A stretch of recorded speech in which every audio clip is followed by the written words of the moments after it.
Políticamente Incorrecto es presentado por Tigo. En Tigo, el centro sos vos.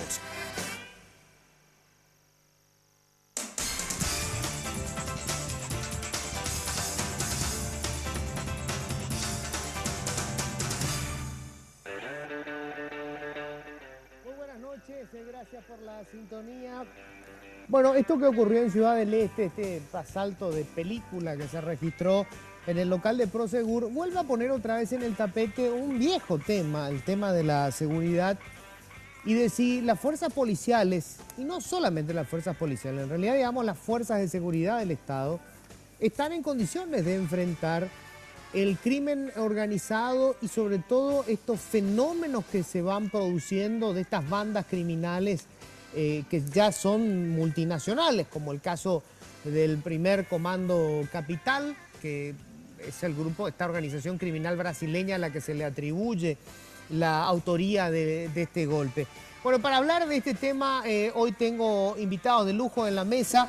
Tengo al comisario Roberto González Cuquejo, ya hoy en situación de retiro. Pues se dice, comisario, ¿qué tal? ¿Cómo estás? Muy buenas noches, Luis. Buenas noches a la audiencia. Sí, retirado. Retirado, Sí. ¿verdad? Pero nuestro retiro pues, es más o menos especial también.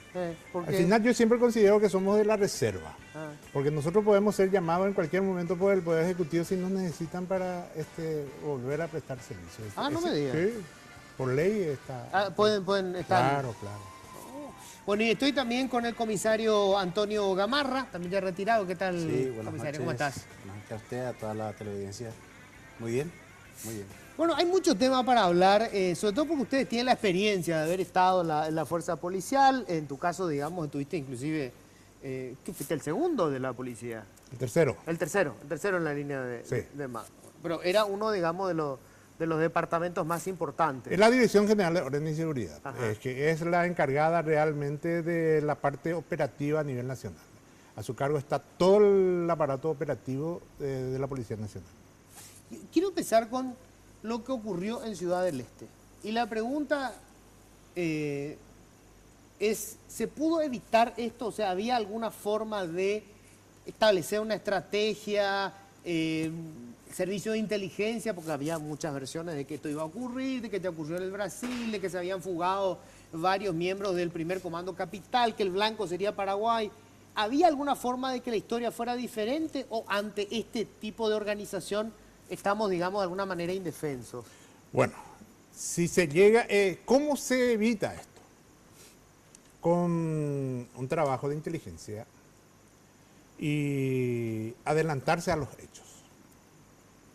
Es decir, realizar los procedimientos adecuados en base a las informaciones concretas que se pueda tener.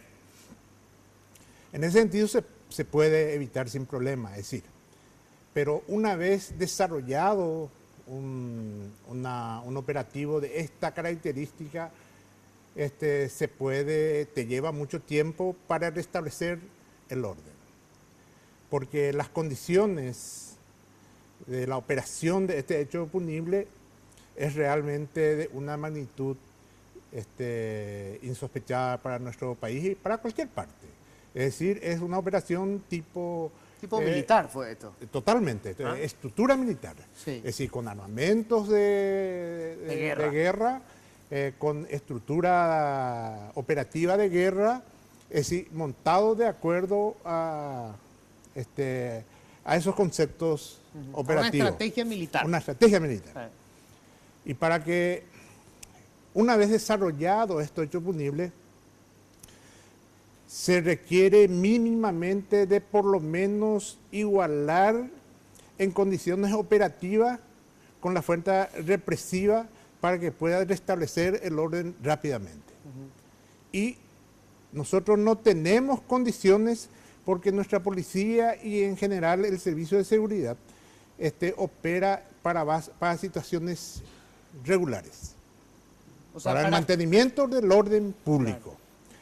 Y para reprimir esto, vos necesitas de una fuerza especial con equipamiento de primer nivel y con una preparación también adecuada de los recursos humanos. O sea, con lo que tenemos hoy no podíamos haber Podemos. evitado que este fuera el resultado final. Con lo que tenemos podemos, pero evidentemente que tomó de sorpresa. Y vamos al caso concreto de las informaciones que se tenían. Lo que uno tiene generalmente en estos casos son rumores. Se escaparon del Brasil, vinieron hacia la Argentina, hacia el Paraguay y pueden ejecutar un hecho punible. Y ejecutaron varios hechos punibles como asalto a transportadores de caudales, pero yo creo que no se tomó como un hecho de esta característica, no se llegó a tener conocimiento ni se esperó este tipo de hechos. Esa es la realidad. ¿Qué pasó? Como ejemplo, los americanos tuvieron informaciones de este tipo, rumores, es decir, para el tema del atentado del 11 de septiembre en las Torres. Sí. Y esas son situaciones que no se pueden ya una vez desarrollado controlar. Ya después restablecer el orden, prepararse y restablecer el orden. Pero en el proceso de la ejecución es muy difícil de controlar. La previa. Quiero ir un poco a eso, Antonio. A ver, hace poco se inauguró un laboratorio de inteligencia del Ministerio del Interior, supuestamente de No. primerísimo nivel. Bueno, hace poco se inauguró la oficina de inteligencia. Bueno, esa es la misma inteligencia de antes de la policía. Solamente que se modernizó la oficina, una oficina con elementos de primer nivel, y se juntó eso con agentes militares. Pero la oficina de inteligencia del Ministerio del Interior funciona aparte de eso. El jefe de esa oficina de inteligencia es un oficial activo. Y el jefe de inteligencia del Ministerio del Interior era un policía retirado. Ahora que hubo cambio, también ocupa un oficial en actividad esa oficina de inteligencia del Ministerio del Interior. Había informaciones de que se iba a asaltar, específicamente se tenía información que se iba a asaltar un ente bancario o financiero en Alto Paraná, en Ciudad del Este específicamente. O sea, un lugar donde Ahora, guardaban mucho dinero. Se presumía que podía ser Prosegur, porque ahí es donde se guarda más dinero. Entonces el objetivo que puede ser es Prosegur. Y eso se mantuvo todo el tiempo, inclusive se frustró un intento a través de un túnel y varios otros hechos fueron evitados con inteligencia. Solamente que cuando se evita de antemano un hecho de esa clase, no toma estado público. Claro. Porque eso se... Es noticia cuando el golpe se ejecuta. Cuando no se ejecuta, no. Bueno, ahora, es muy probable que esto se haya planificado en el Brasil. Ahora estamos con los procedimientos realizados. Hasta este momento estamos viendo que en su mayoría son brasileños. Inclusive está ya identificado el cabecilla y es posible que haya sido planificado en el Brasil. Por eso es que esos rumores no corrieron esta vez en Ciudad del Este. Puede ser que en su totalidad sean brasileños los autores, pero con alguna complicidad local. Claro, eso... Porque esa información ellos tienen que tener sí Claro. o sí. Ahora, a lo que quiero ir es justamente a eso. Cuando hablamos de inteligencia, yo recuerdo haber entrevistado a un grupo de colombianos que vinieron para hablar del tema del combate al EPP, ¿verdad? Que estuvieron asesorando. Y me decían, inteligencia es sobre todo tener infiltrados en la organización a la que estás combatiendo. En este caso, organizaciones criminales. Sí. Se estima que 50 integrantes de esta organización criminal en este operativo. Yo te voy a decir algo, Luis. Yo creo que la inteligencia que fracasó ahí es la inteligencia brasilera. Porque todos son brasileros y en ese ámbito se tenía que correr esa información. Es imposible que dentro de la Fuerza de Seguridad de Paraguay circule ese rumor siquiera si la planificación está hecha todo por extranjeros y está siendo planeado posiblemente en el extranjero. Entonces, hay varios. Cuando yo estuve como jefe de investigaciones, capturamos a 6 personas que se jugaron ahí de Brasil. Y ellos con su sistema de inteligencia, porque ellos son muy buenos en inteligencia en la parte de tecnología especialmente. Sí. Ahora, con fuente humana yo creo que también, sí, pero especialmente en la parte de tecnología. y nos pasaron el lugar exacto donde estaban. Nosotros procedimos a capturarles, consultamos con las autoridades y les largamos en el puente y ellos se encargaron de llevarles nuevamente a la cárcel. O sea que una operación, podríamos decir, un poco expeditivo, que raya lo ilegal, pero está todavía dentro de lo legal. Porque ellos no cometieron ningún ilícito dentro de Paraguay, estaban indocumentados. Y O sea, ese era el argumento para poder el expulsar. argumento. Con la Se ley le de liberó migración no se puede. Ah, Es decir, sí. con la ley de migración no se Bueno, puede. pero eso, la ley de migración tiene que haber ellos ni sumario. siquiera cometieron delito. Ahora, pero esa información se originó en Brasil. Ellos captaron eso. Y una cantidad de casos similares. Y la misma cosa lado paraguayo. Hay una muy buena comunicación y ese es el ejemplo de lo que estaban haciendo ahí. En las operaciones que se hicieron ayer. Está bien, hicieron su golpe, fue una sorpresa, tomado por sorpresa a los policías paraguayos, se escaparon, por lo menos se tuvo una idea de hacia dónde se iban y se comunicó al lado brasileño y los brasileños ya le estaban esperando hacia allá. Posiblemente 50 o 55% o 60% de la banda quedó entre detenidos y abatidos y todos los elementos incautados. O sea que en parte, por lo menos... La reacción se exitosa. La reacción, por lo menos, no fue un fracaso. Por más de que esa es la sensación que tenemos en Paraguay, ¿verdad? Claro. Pero hay que mirar de los dos puntos, porque por eso funciona el comando tripartito. El comando tripartito, Argentina, Paraguay, Argentina, Paraguay y Brasil. Esa reunión se hace semanalmente. Tengo que hacer una primera pausa. Vamos a hablar un poco de eso, de qué recursos había, porque hay grabaciones que por lo menos nos dejan una sensación de que, bueno, caramba, no tenemos recursos, ¿verdad? La famosa grabación de los policías que le dicen empezar a racionar el uso de tu bala porque nos quedamos sin municiones. Por supuesto que eso desespera. Hacemos una breve pausa, enseguida tenemos más.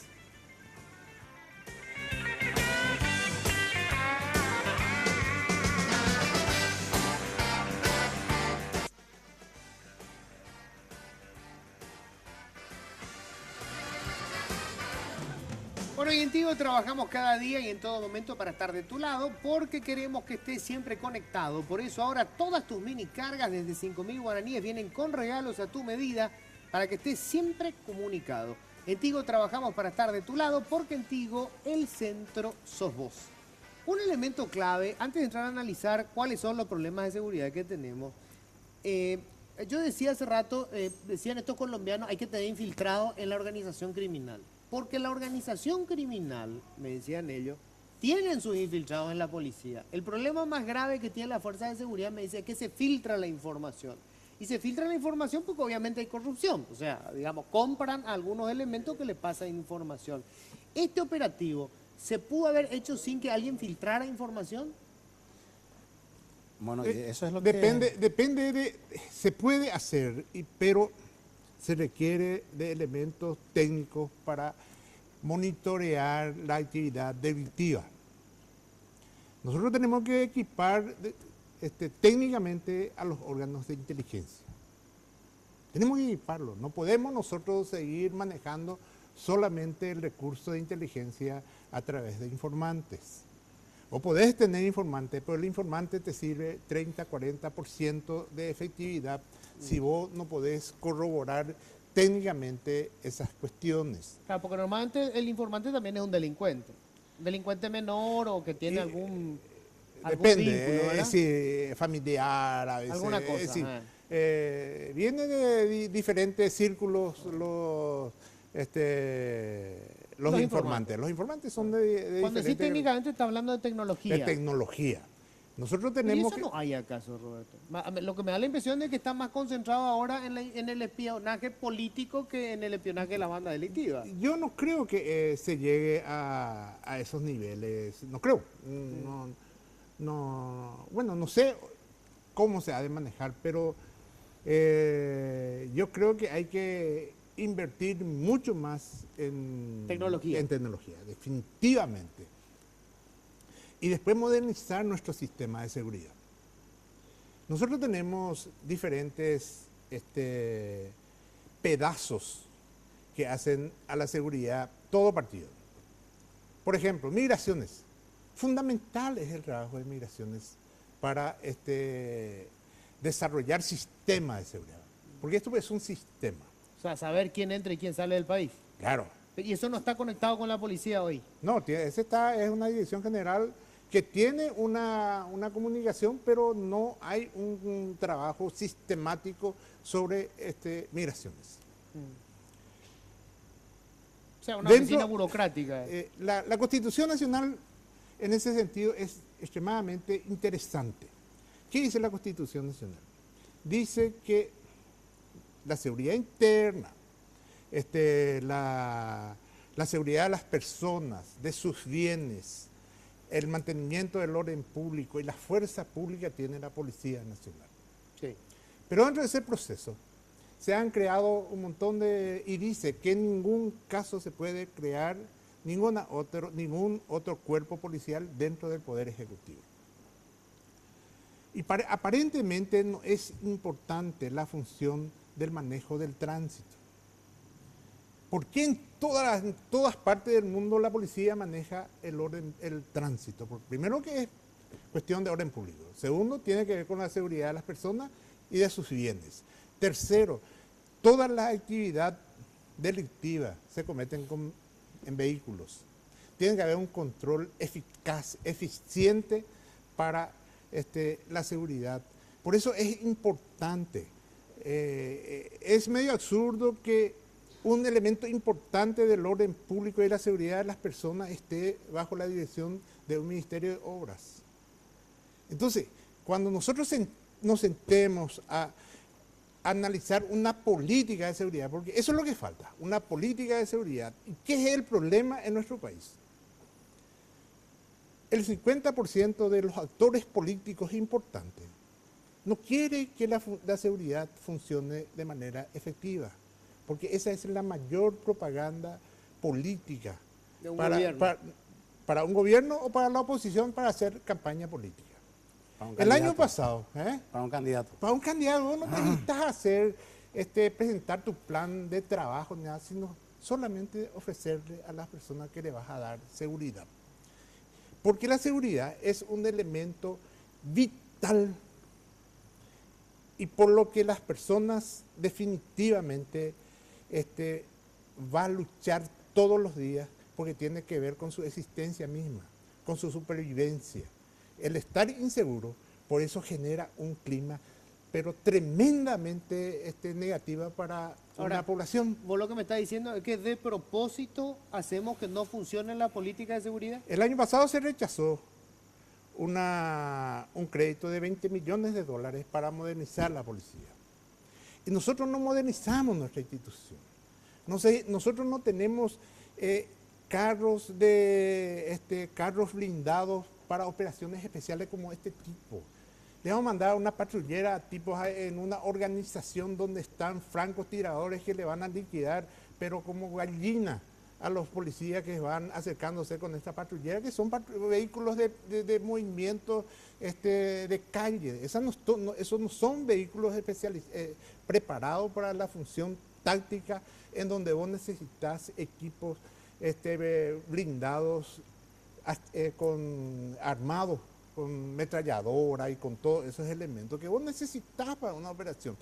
Es decir, nosotros seguimos manteniendo una policía con el 50% de recursos humanos que faltan en la policía. Nosotros tenemos que duplicar nuestros recursos humanos para mejorar. Estaba escuchando por qué no se hizo una barrera en Hernandaria. Sí. ¿Y cómo vas a hacer una barrera en Hernandaria con 4 o 5 policías ante tamaño grupo delictivo? Mini ejército. Y mandarle que mueran.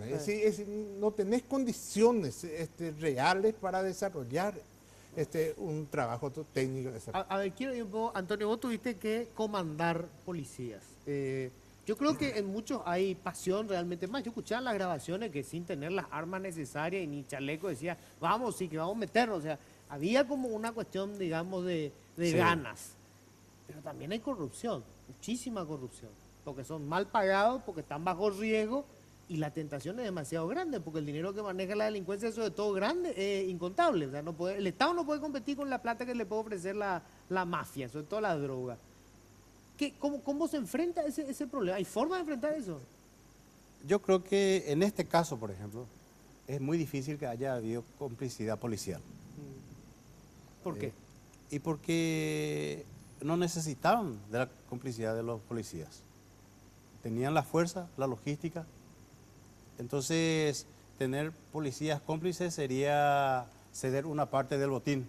O sea, iba a ser un gasto innecesario. Un gasto Y innecesario. exponer ahí Los planes. Claro, el plan. La acción en sí. Sí, Que poner se en riesgo te la... diera sí. vuelta Claro. tu espía. Sí. Y terminara contando que lo que sea- estabas haciendo. Que sea doble espía. Doble espía. Ah. Ok. Pero necesariamente tuvieron que tener información De adentro. para que saber el día en que el día en que había más dinero, Sí. el día que había menos Protección. porque también la empresa tenía, creo que estaba en su nivel Más mínimo bajo. de ese. Sí. Creo que había 4, 3, 4, no sé qué. Bueno, entonces eso requiere de información. Inclusive dentro del edificio donde están ubicados, no es que van a venir a ciegas a entrar a empezar a buscar dónde está la caja. ¿eh? Sí, sabían Sí. perfectamente dónde Ahora, estaba. yo creo que la policía, por más de que hubo un atraso, llegó a tiempo. Y en parte frustró esto que iba a ser a lo mejor el robo del siglo a nivel mundial.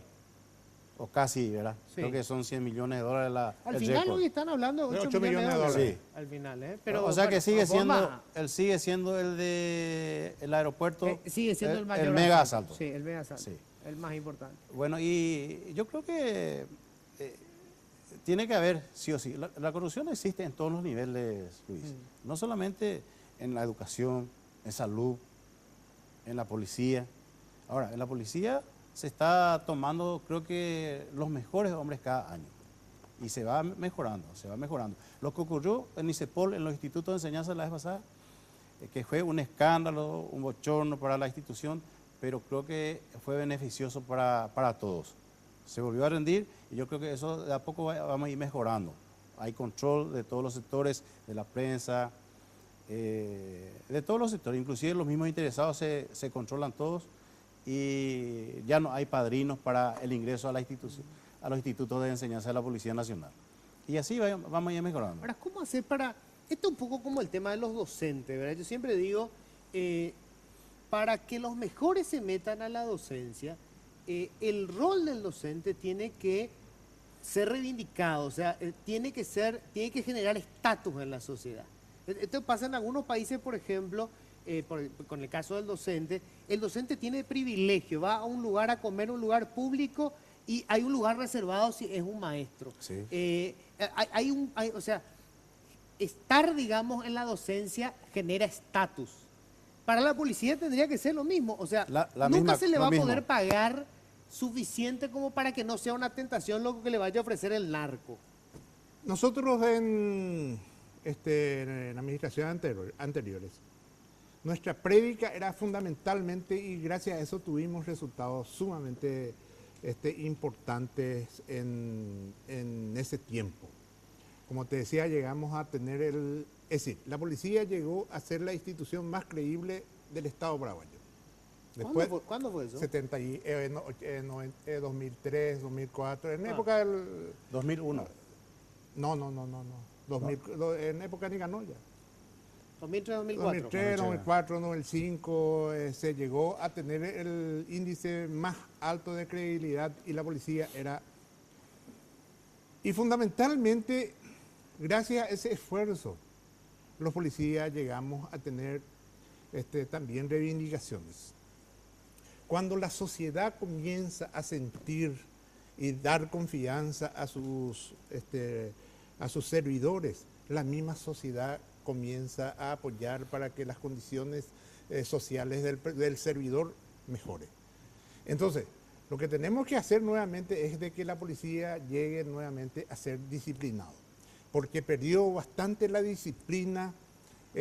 Imagínense, de llegar a tener esas condiciones, se convirtió la policía en la peor institución del Estado paraguayo.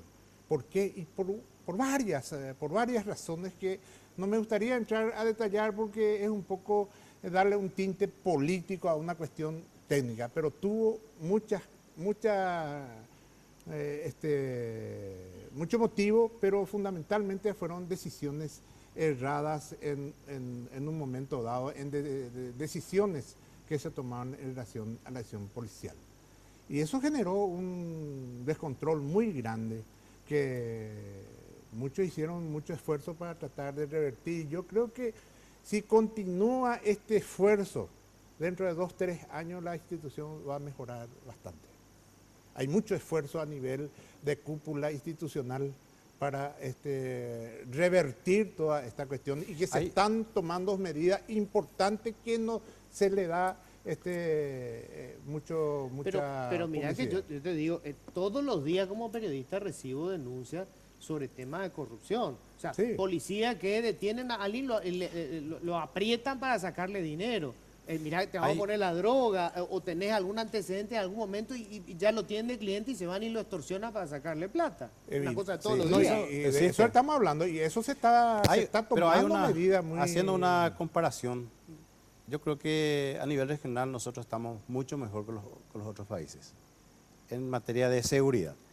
Hoy le estaba escuchando una conferencia de prensa en Foz de Iguazú Sí. y se estaba haciendo o sea que ahí estaban demostrando su capacidad, la policía, el ejército, los brasileños, que helicópteros, que lanchas, o sea que tienen todos los elementos modernos para el combate a la delincuencia.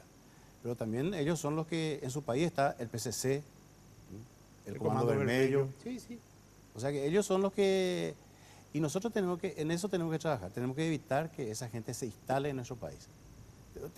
Vamos a tener siempre nuestro problema, va a haber asaltos, va a haber pequeños delitos, y tratar de ir mejorando de a poco, pero no dejar que esa gente se instale acá, porque ahí va a haber el sicariato, la ley del más fuerte en la frontera. Tengo que hacer la pausa, pero vamos a hablar de eso porque, por lo menos en la zona de frontera, la sensación que tiene la gente es que la policía está totalmente rebasada. Cuando vos tuviste el crimen de Rafat, por ejemplo. Pero voy a hacer la pausa y vamos a hablar de eso. Breve pausa y ya volvemos. ¿Sabes?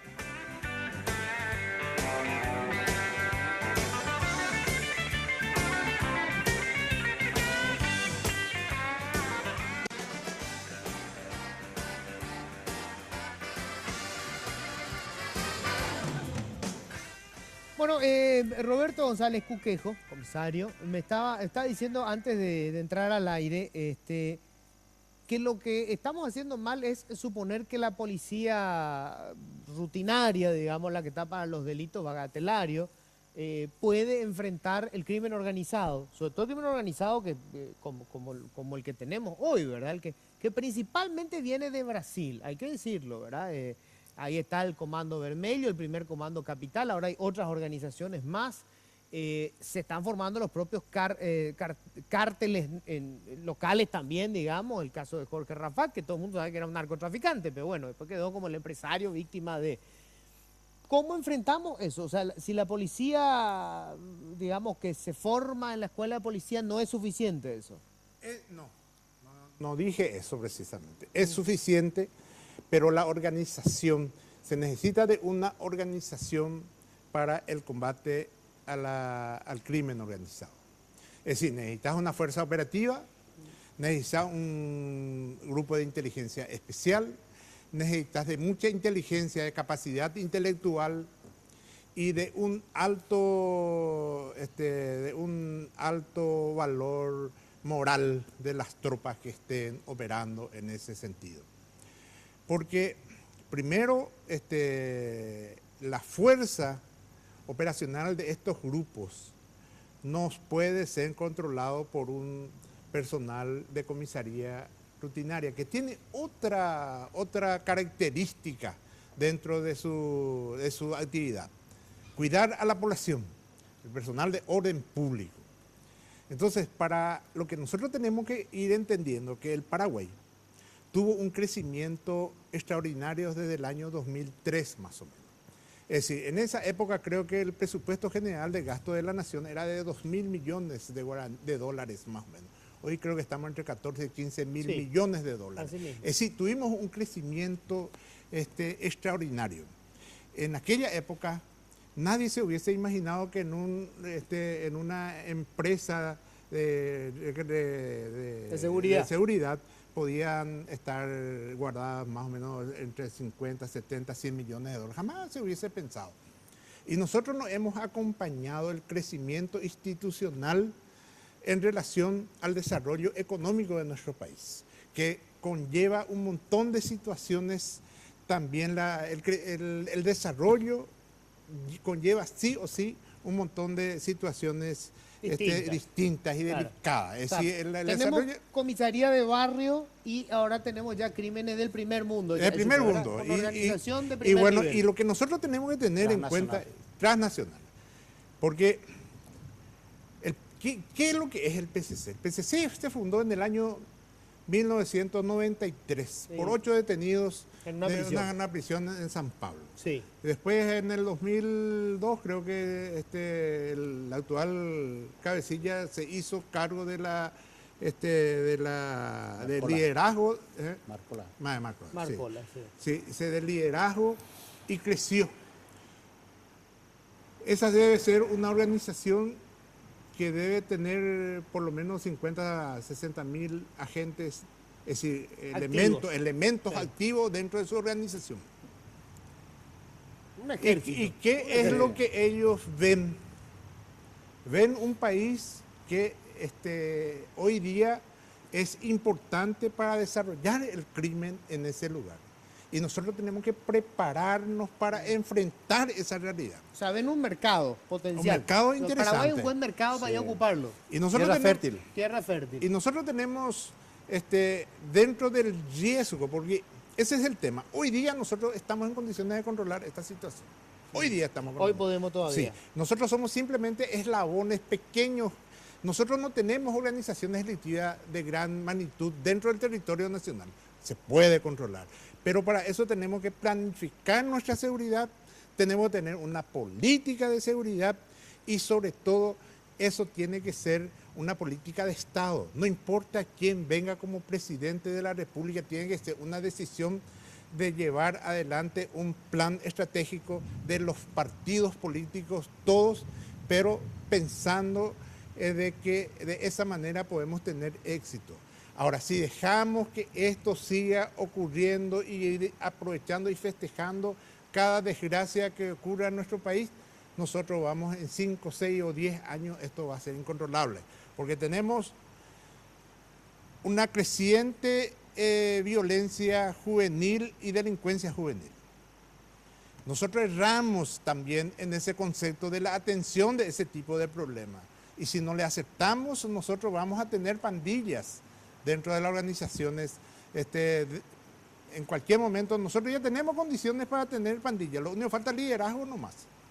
Es decir, tenemos que atender eso y tenemos que solucionar las causas de esos problemas, que todo el mundo sabemos, supongo al menos, yo sé y me imagino que toda la gente que están en la política saben.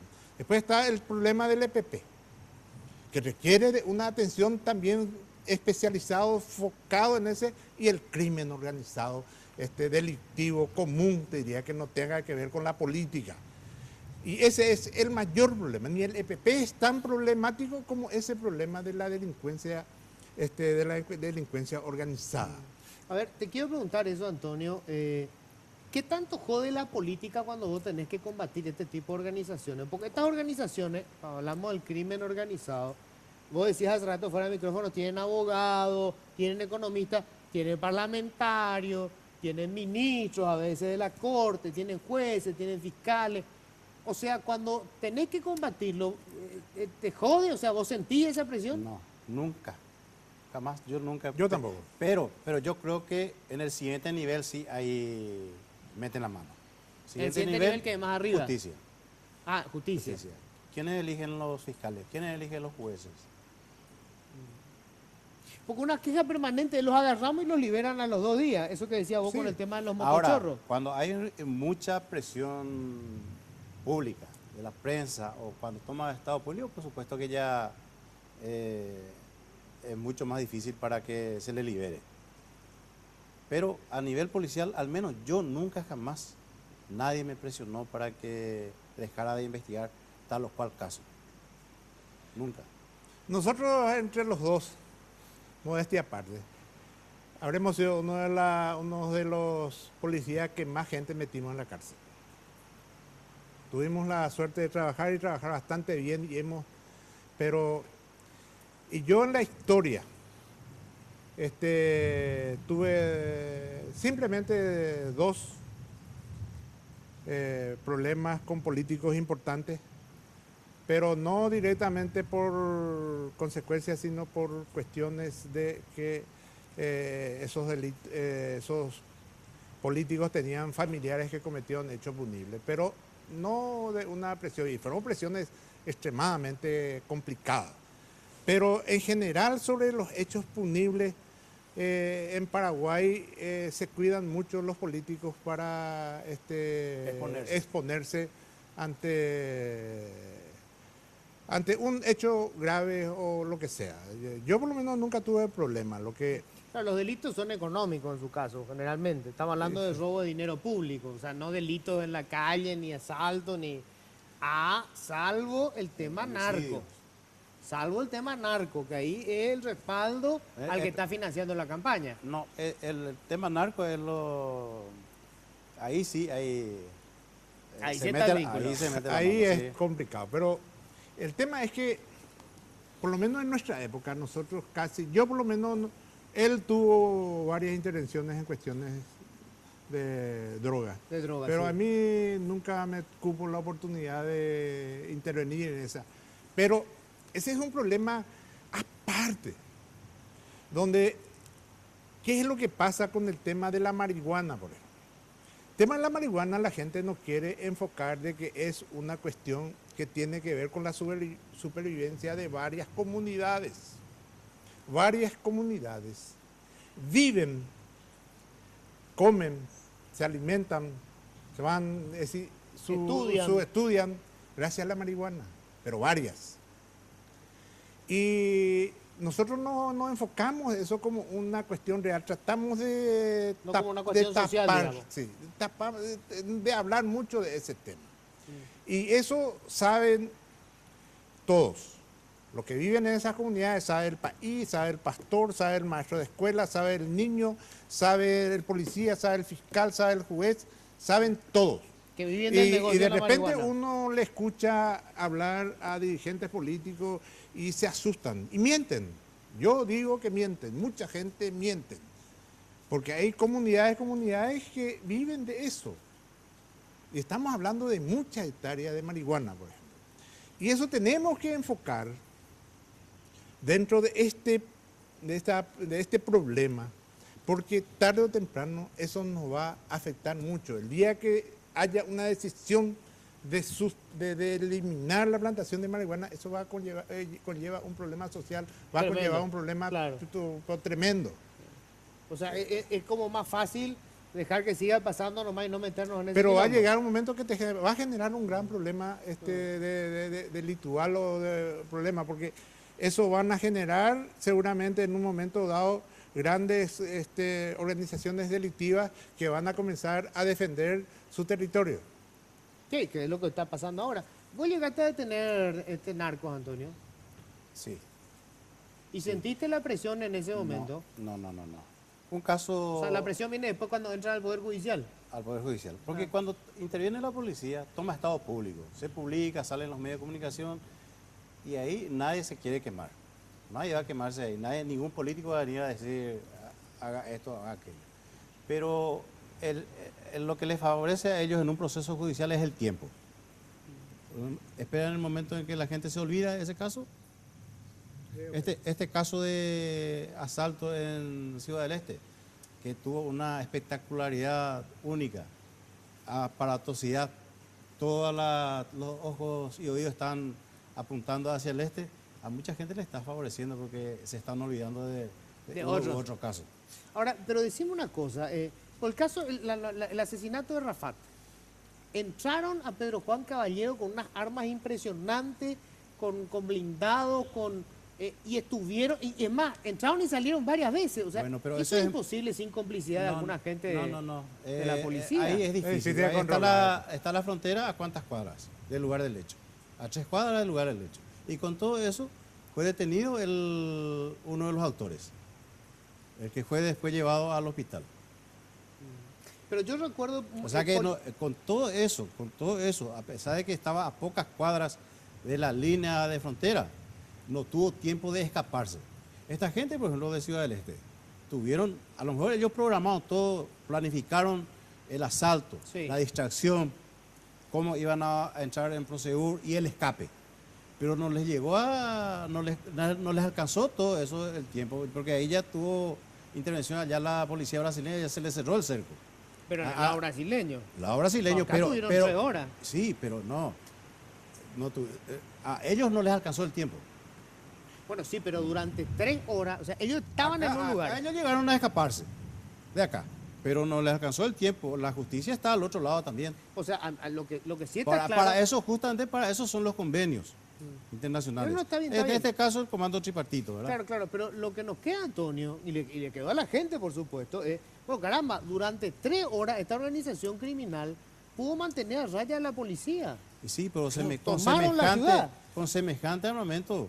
No, claro, o sea, no, era una cuestión de coraje, era una Sí. cuestión de que, como vos decías, una estrategia militar. En el campo de batalla, el que tiene más armas, el que tiene la fuerza, por supuesto que tiene el control. Ahora, puede ser que el policía paraguayo tenga mucho coraje, pero no puede estar loco. No, por Ahí a supuesto. ponerse ahí No, en... más vale. O sea, me dan a mí una 38, del otro lado tiene un punto 50, ¿qué voy a hacer? Yo no soy Rambo, no existe eso. Eso pasa en las películas nomás. Por eso es que yo te hablaba de que si vos no tenés un grupo especial para combatir este tipo de situaciones, es muy complicado. Primero que la policía paraguaya no puede tener cierto tipo de arma por la ley. Bueno, no puede tener mortero, no puede tener lanzagranadas, lanzacohetes, y ellos tienen. Y vos podés tener bala, el calibre 2 hasta 7.62. 7.62, que es el más grande. Ellos tienen .50, que es un arma. Ellos no se siguen por ninguna regla.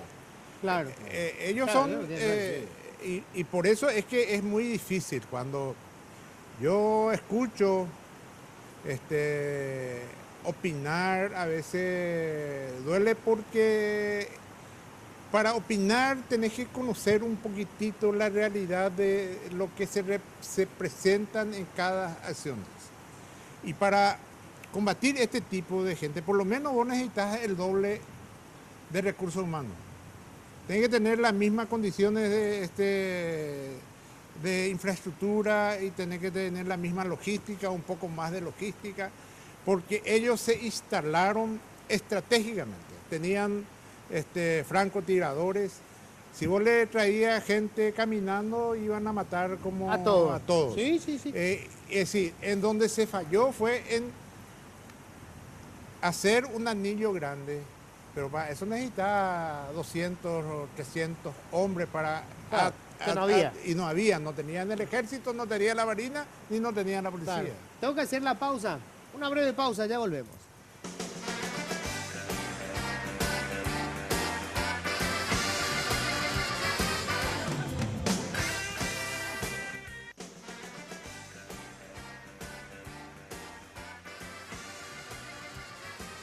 Bueno, estamos en la última parte del programa y quiero hablar un poco de qué habría que cambiar en el marco legal, por ejemplo. Porque yo sé que hay mucha queja de la policía que, por ejemplo, detienen a... Vos me decías hace rato, ¿verdad? Robo bagatelario se dice, ¿verdad? Sí. Alguien que robó un celular. Pero resulta que el que robó el celular tenía un arma, apuntó con el arma, si no le entregaba el celular le pegaba un tiro. O sea, había toda una escena detrás de eso. Pero resulta que el robo bagatelario son unos pocos meses de prisión, a los 2 días está libre. Bueno, yo creo que eso está bien tipificado. Es la aplicación del problema. ¿Quién aplica las normas? Porque esos son crímenes, no son delitos. Es decir, no pueden tener un beneficio de libertad sobre ese caso. Tienen que la detención preventiva sí o sí tiene que aplicarse. Y ahí es donde a veces surgen. Pero hay varias cuestiones que hacen de que las normas jurídicas se tienen que mejorar para la intervención, la actuación policial. Nosotros como personal de la Policía Nacional tenemos una misión básica que es la de prevención y no tenemos nosotros un código de prevención, por ejemplo. Es decir, nosotros aplicamos nuestro procedimiento en base al Código de Procedimientos Penales, que generalmente ya desarrolla una situación, ya ha ocurrido un hecho punible. Y por eso es importante determinar claramente la función de la policía en un código de prevención que tienen la mayoría de los países y nosotros no tenemos. Y lo importante es de que dentro del Parlamento haya personas que tengan conocimiento claro en materia de seguridad para que pueda recomendar en el caso de las discusiones legales, para que pueda recomendar dentro de lo que la Constitución te permite. Porque, ¿qué es lo que la Constitución? La Constitución no permite que un policía llegue a hacer una declaración indagatoria, por ejemplo. Le prohíbe, la ley le prohíbe hasta que participe en una declaración indagatoria. Y yo creo que está bien porque cada país desarrolla sus normas de acuerdo a lo que la facultad que le quiere dar a unas instituciones. Pero creo que eso tiene que ver sobre todo con el temor a que se le dé un uso político a la policía. Pero esa ley 222 se hizo en el 92. 3 años después del golpe del 89, o sea, por eso. Pasamos del sistema inquisitivo al sistema acusatorio, ¿verdad? Correcto. Y todo eso se previó cuidando de esos detalles. Pero la policía sí o sí está desde el momento que está preguntándole a la persona sobre sus datos personales, le está interrogando. Ahora, ¿qué otra cosa se podría cambiar en la legislación, por ejemplo? En la ley 222 yo creo que falta implementar la figura del agregado policial. En toda Sudamérica, en todas las embajadas está un agregado policial. Bueno, yo me fui a Colombia. ¿Qué es un agregado policial? Como un agregado militar en la embajada. ¿Y cuál es su función? Y su función es estar al tanto. Intercambio de información. Intercambio de información. Por ejemplo, hay una reunión de agregados policiales y hay intercambio de informaciones. Por ejemplo, esto que ocurrió, nosotros no tenemos acá una organización criminal y tampoco conocemos cómo funciona el PCC o el Comando Vermelho. Acá en la embajada brasileña está un agregado policial que es un policía federal. Y también la gendarmería tiene acá su agregado, la gendarmería argentina, la chilena, todos tienen su agregado policial. Y eso es importantísimo. Si uno está, por ejemplo, el agregado policial de Argentina, por ejemplo, el agregado policial paraguayo que está en Argentina, su misión es estar al tanto de los nuevos sistemas, los nuevos modos operandi, que es el delito que está ahora apareciendo, por ejemplo, algo relacionado a la informática, a redes sociales, que son delitos nuevos y que nosotros siempre también en eso estamos, por suerte, acá llega también atrasado. Te quiero preguntar esto porque se me va a ir el tiempo. ¿Por qué fracasamos con el EPP? Hay que dar tiempo al que está allá. Yo le voy a dar, cuando estaba el comisario general Pastore, se tuvo éxito. Lo que no hubo fue un éxito definitivo, pero de a poco. Se tenía la oportunidad de tener de una sola vez éxito en una sola oportunidad. ¿Y qué pasó? La inteligencia trabaja hasta ahora muy bien. Yaguareté Forest, se ubicó el campamento y estaban todos ahí. Y se planificó mal la estrategia para capturarles. Y aquella vez fue que ladró el perro y les avisó. No. Ahí ellos se dieron antes cuenta de que la policía estaba acercándose. ¿Y le hirieron a un policía y al jefe de policía. Segunda vez en Cidepar, que se le mató a uno de ellos, creo que fue Nimio o Gabriel, y el resto escapó. En Huañandú, ahí se encontró el campamento ahí completo, estaban 10 nomás. O sea que esa era la fuerza efectiva del EPP en ese momento. Y una sorpresa, salió ahí Se fue creo que fue a traer mandioca, mandioca. y ahí hubo un tiroteo y ahí esto se alertó y escaparon. ¿Fue un error que estén los militares en esto? No, ¿No? yo creo que es importante porque primero la Policía Nacional tiene escasos recursos humanos. No podemos distraer 300, 400 hombres o 500 hombres para ese combate teniendo una escasa capacidad de recursos humanos. Segundo, yo creo que el combate al EPP no es un fracaso. ¿Qué es el objetivo del EPP? El EPP tiene el objetivo de llegar a apoderarse de un segmento del territorio nacional. Es decir, el orden público funciona perfectamente en esa zona. Es decir, todas las instituciones del Estado funcionan sin problema. No hay ningún territorio liberado por ellos y de hecho que hay una preocupación, pero no se les deja crecer. Es decir, el EPP no llega a tener un crecimiento que a lo mejor ellos desean, porque efectivamente la presencia del Estado en la represión no los deja crecer. Bueno, pero hoy son más grandes que hace 4 o 5 años. Pero ¿verdad? Ahora puede ser que, bueno, ¿por qué es más grande? Le metieron a sus familiares. Lucio Silva, entró el propio Lucio Silva, que antes era un reclutador, entró él y le metió a 3 hijos. Suman 4 soldados. Alejandro Ramos metió a sus 2 hijos, más 2 soldados, 6. O sea que la fuerza efectiva serían 16 y 17. A esta altura, yo salí de ahí hace 2 años.